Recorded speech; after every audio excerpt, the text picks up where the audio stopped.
What's the fastest you've seen a crowd go from excited to horrified? I was at a Bo Burnham show he was recording for his Netflix special, but unfortunately this part didn't make the cut. He was cracking jokes as usual, then asked everyone in the audience to crack their knuckles on the count of 3. It was the most horrifying evil sound any of us had ever heard. Duck, that gave me a good belly laugh. Wish it had made the final cut. During a Buffalo Sabres game, Clint Malarchuk took an ice skate to the neck link, severing his carotid artery and partially cutting his jugular vein. He almost bled out on the ice. The sight was so horrifying 2 fans had heart attacks and 11 others fainted.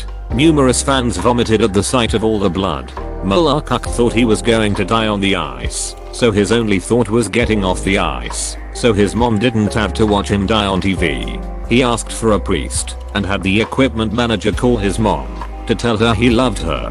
The only reason he didn't die is a Sabres athletic trainer was a combat medic in Vietnam.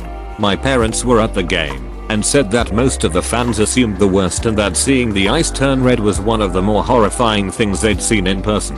I highly recommend reading his Players Tribune article link that recounts the entire experience and life afterwards. Oh man, this article is amazing. Thanks for sharing. I assume this is why goalies have the plastic neck guards now. I'm amazed more guys don't end up with a blade to the neck. Honestly. I was at a Russell Peters stand-up show in a large theater. He starts some banter with the guy in the first row, who had a huge tattoo on his arm saying Skylar or similar name. He asks all about Skylar. It's the guy's daughter. He starts making jokes about daughters, some sexual innuendos etc., and then asks how old Skylar is. The guy in the audience goes, "She passed away." It was pure crickets after that. Reminds me of this video link, go to about 18 seconds. Comedian does some crowd work, asking about the messed up families of audience members. One lady he asks says that her mom left her dad, who then murdered her, and the comic has this brief blank stare of disbelief panic that is amazing. To his credit, the comic did as well as could be expected with such a dark bombshell being dropped in his lap. He eventually ended up making it pretty funny, but wow, the intonation with which she said my mom left my dad and then he murdered her, make it funny, was pretty good. And I think it gave the comedian a lot of room to recover. It's really horrific that happened to her, but the make it funny was a great way to lampshade how horrible it was and to also give the comedian permission to joke about it. Darren Brown remote control link. Darren Brown is a TV magician, illusionist, sort of like a Penn and Teller of psychics, and this show is on mob mentality. He has an audience pranker man Chris who has consented to be messed with for a Darren Brown show at an unknown date. There is a studio audience watching and voting on whether he gets a good prank or bad prank, with hidden cameras tracking him and Chris's friends and family luring him to certain areas where pranks can happen. The pranks start out silly: good, he's the lucky customer at a shop; bad, he's accused of shoplifting. The pranks slowly get more and more extreme and the audience are voting the bad pranks all the time, laughing as Chris's life is slowly falling apart in one day. It ends with Chris being let out of a police car near his house and the audience have voted for a scary black van to pull up and kidnap Chris. As the van pulls up, Chris runs away and the men chase him down. But when he turns the corner, a car comes and knocks Chris down. The studio goes quiet. The lights go on and Darren says nothing, letting the audience take in what happened, giving them nothing. After a while, Darren explains that this was all set up and Chris was in on the whole thing and the audience were the ones being tested, explaining how being part of a crowd can make someone lose their morality. They were just cheering a man having his life ruined and being kidnapped, fearing for his life. This reminded me of the artist Marina Abramova's performance art piece Rhythm Zero that she performed in Naples in 1974. From Wikipedia, her instructions were placed on the table. Instructions: there are 72 objects on the table that one can use on me as desired. Performance: I'm the object. During this period I take full responsibility. Duration 6 hours 8 p.m. to a.m. Abramova said the work pushed her body to the limits. Visitors were gentle to begin with, offering her a rose or a kiss. Art critic Thomas McIverly, who was present, wrote, "It began tamely. Someone turned her around. Someone thrust her arms into the air. Someone touched her somewhat intimately. The Neapolitan night began to heat up. In the third hour all her clothes were cut from her with razor blades. In the fourth hour the same blades began to explore her skin. Her throat was slashed so someone could suck her blood. Various minor sexual assaults were carried out on her body. She was so committed to the peace that she would not have resisted rape or murder.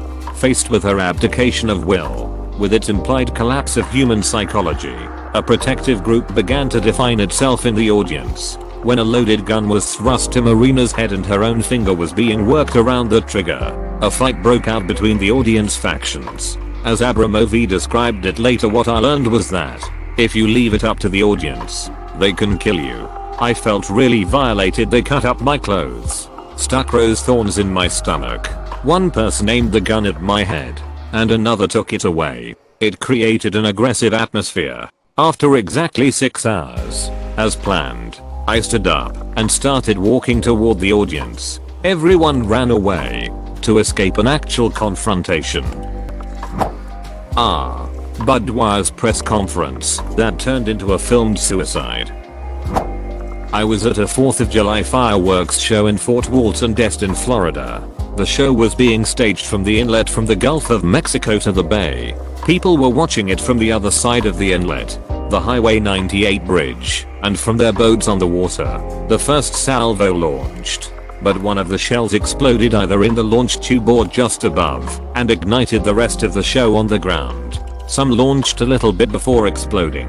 What was supposed to be a 30-40 minute show lasted 1-2 minutes. As the first shells blew up, I could see the silhouette of the technicians as they ran. Like a stop motion movie. The technicians were cool as heck, since none of them were looking back at the explosions. I never realized how big the bursts were until I saw them going off on the ground. Everybody was trying to get away. We were being hit by pieces of fireworks. They weren't just landing on everybody, they were hitting us. My dad started the boat, but realized we couldn't move. A lot of kids were watching the show. While they floated in the water, we were yelling at the other boats to stop because of the kids in the water. Fortunately, enough people heard, listened, or realized what the problem now was that they stopped and locked everybody in place. Nobody was seriously hurt or killed, only a few techs were treated for minor burns. On that day, those techs outran Usain Bolt on the beach, wearing safety gear. I was brought to corridor once, and the matador got his leg impaled by the bull while he was trying to get over a fence. The crowd started screaming and booing the bull like it was a foul move. I was like laughing my butt off. The Jew ducking stabbed it. What was it supposed to do? Recite poetry. I, along with an entire beachfront of about 80 plus people, watched a boat back up and chop a lady up into pieces. It was bad. Woodstock 99. Everyone was super cool and chill, and all of a sudden it felt like the wind shifted. It was palpable. Like you could cut the air, it was so heavy. Got a super bad vibe. So we packed up immediately and left. By the time we got to the first gas station, reports of fire and rioting started. I wonder why we get those feelings like that. Like we get feelings where we can tell something is wrong or something bad's gonna happen.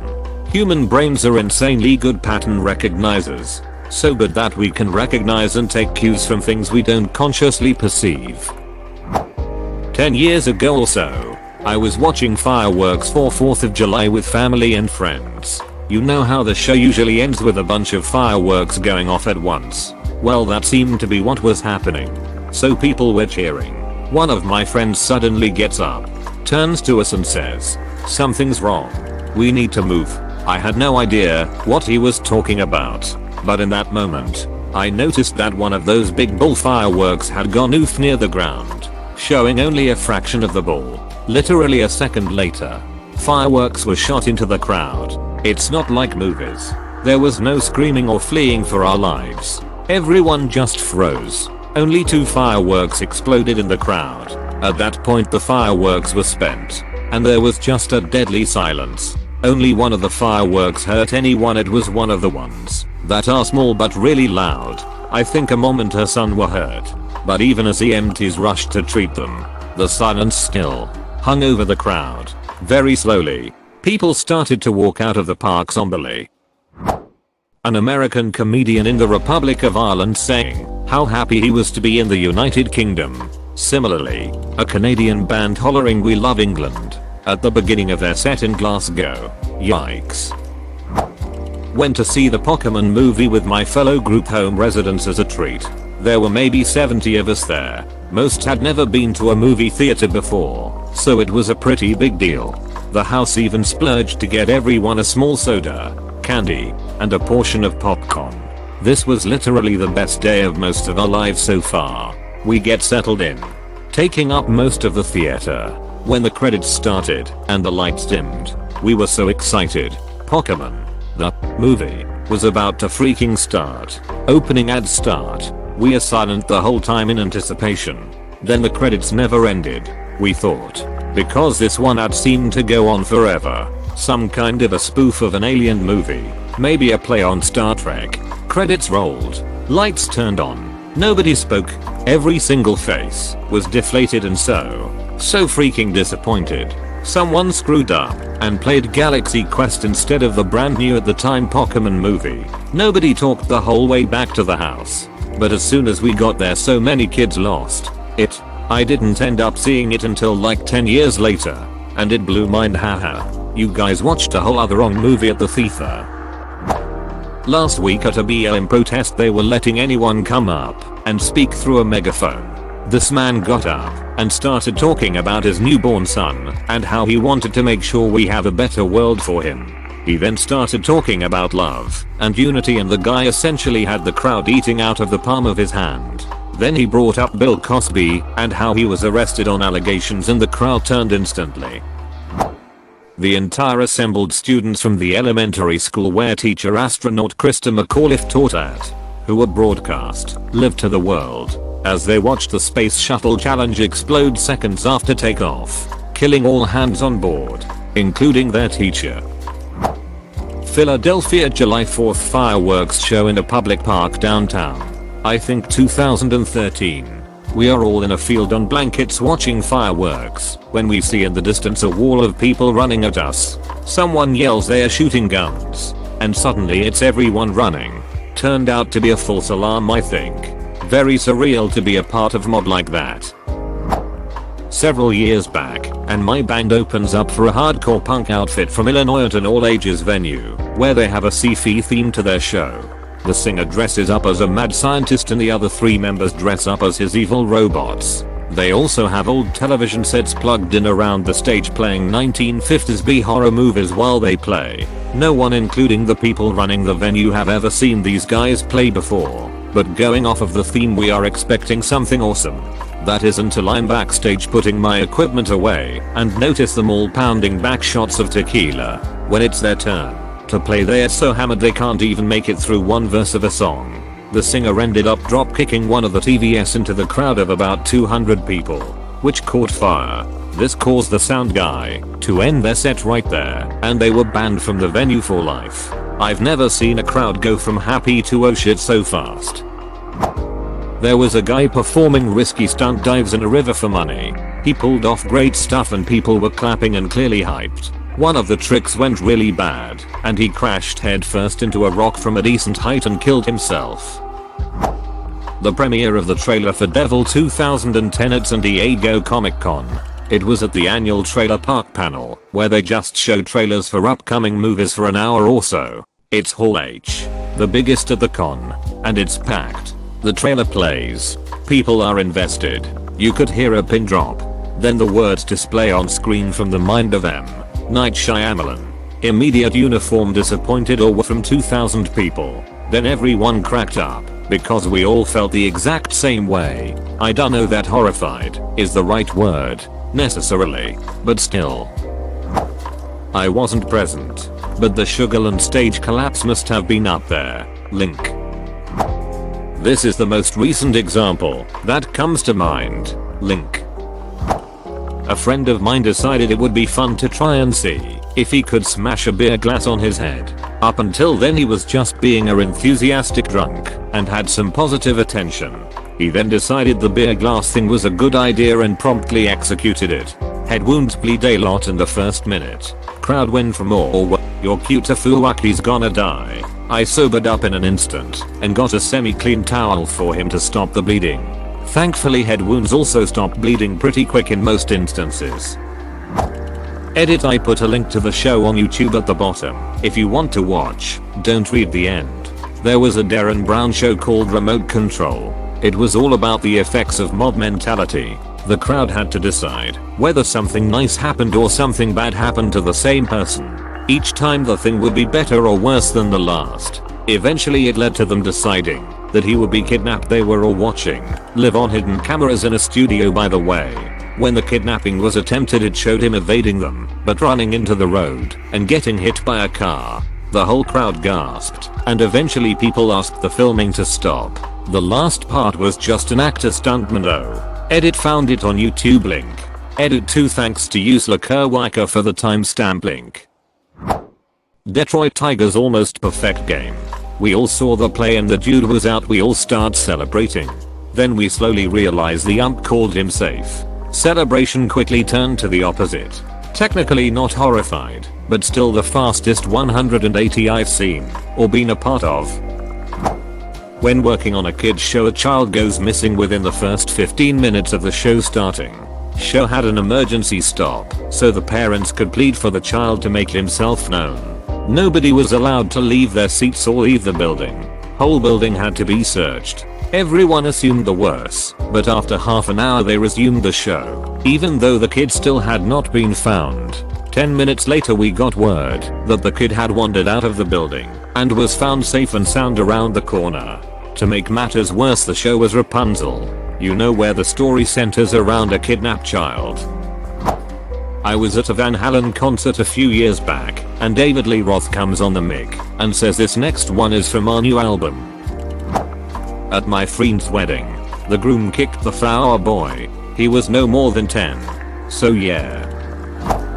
May 4th 2010. It's the Denderdenking in the Netherlands, where we remember all deaths of people that died through or because of war or peaceful operations. It was called to life after WWII at 8 o'clock, I think. We have a 2-minute silence for remembrance. One person however thought it was fun to scream bomb by something alike, rendering all the people there terrified and running against the barricades in a hurry to get away. The king and queen got escorted away as soon as this happened. Here is a video about the event link. WWE's Over the Edge 1999. Owen Hart fell 70 feet to his death during the event, and the company inexplicably continued on with the show after he'd been taken to a hospital. Monday Night Football, November 18th, 1985. Washington Redskins vs. the New York Giants. I was pretty young at the time, so being allowed to stay up late on a weekday was a rare occasion. During one of the plays, Joe Theismann was sacked by Lawrence Taylor and Harry Carson of the Giants. The entire stadium went silent as Theismann would end up suffering a compound fracture of the tibia and fibula. What I remember most vividly is that the broadcast kept replaying it over and over again and seeing Shin snap at a 90-degree angle. It made me physically nauseous and had to walk out of the room. If I recall correctly, following the injury, broadcasting policies were changed so that constant replays like this would not be shown in the future. Edit, surprised to see how memorable this was for others as well. As a budding Redskins fan at the time, I gained a huge amount of respect for Lawrence Taylor that day. I understand that injuries are a part of all sports. It's a level of risk that many are willing to take. It was a need to keep replaying it over and over again from every imaginable angle that made the impression. Thank you all for sharing your similar experiences. Diablo Immortal announcement. Not quite horrified, but cheering to booing back to cheering in a matter of 5 minutes. I was at a music festival and a mid-tier headliner came on about 15 minutes early. Halfway through his first song, they pulled the plug on he is ushered off stage. Then some lady comes on stage to talk about sponsors. The entire crowd starts booing, and she walks off the stage mid-sentence. The DJ comes back on a minute later and says, "Duck, I've never had that happen before," and the entire crowd erupts.